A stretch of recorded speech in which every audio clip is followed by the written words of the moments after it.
விவசாயிகளே, 89 நாளான வசுந்தரா பேடி ரகம் கதிர் முற்றி வந்துவிட்டது. 3/4 ஏக்கரில் பயிரிட்டிருக்கோம். இது வசுந்தரா நெல். இது எப்படி இருக்குன்னு தெரியல, ஃபஸ்ட் டைம் போட்டிருக்கோம். எல்லோரும் நல்லாயிருக்கு, இந்த நெல்லை சாப்பிட்றதுக்கு ரொம்ப சுவையாகவும் இருக்கும், நல்லாவும் இருக்கும் அப்படின்னு சொல்லியிருக்காங்க. இதே வசுந்தரா கம்பெனிக்காரங்க தான் நியூ ஜெனிஸ்ன்ட்டு புல்லட் ரகமும் நெல் வெளியிடுறாங்க.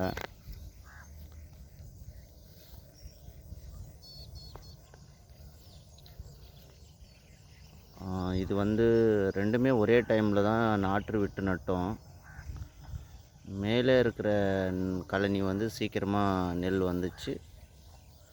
இது இன்னொரு கழனி கீழ் பக்கம் இருக்குது, இது கொஞ்சம் லேட்டாக வந்துட்டுருக்கு. ரெண்டுத்துக்கும் ஒரே மாதிரி தான் தண்ணி பாய்ச்சணும், ஒரே நாள் தான் நட்டோம். ஆனாலையும் கதிர் முற்றுறதில் கொஞ்சம் வித்தியாசம் இருக்குது. இந்த மாதிரி ஏற்கனவே வேறு நெல் வகைக்கும் இதே மாதிரி தான் ஆயிருக்கு. அது என்னன்னு தெரியல. ஆனால் ரெண்டுமே நம்ம அறுவடை செய்கிறதுக்குள்ளே கலந்துருது. அதனால் ஒன்றும் பிரச்சனை இல்லை. விளைச்சல் எப்படி வந்திருக்குன்னு நீங்களே பார்த்துட்டு சொல்லுங்கள் வீடியோவில்.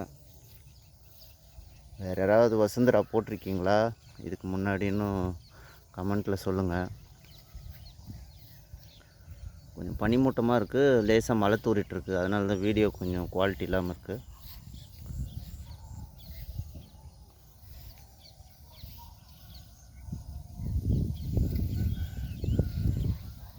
கொஞ்சம் குருவிங்க நிறையா நெல்லுங்களை சாப்பிட்றது. நம்ம ஏரியாவில் நிறைய சிட்டுக்குருவிகள் இருக்குது.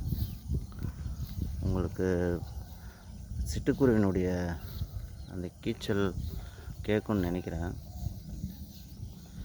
அப்புறம் இப்போ எலி தொல்லையும் வந்திருக்கு. தண்ணி முற்றிலும் தண்ணியை வடிச்சிட்டேன். நிலத்தில் தண்ணியே இல்லை. பார்த்தீங்கன்னா பாருங்கள், வெறும் தரையாக தான் இருக்கும், சுத்தமாக தண்ணி இல்லை. இறங்கி நடுக்கிற அளவுக்கு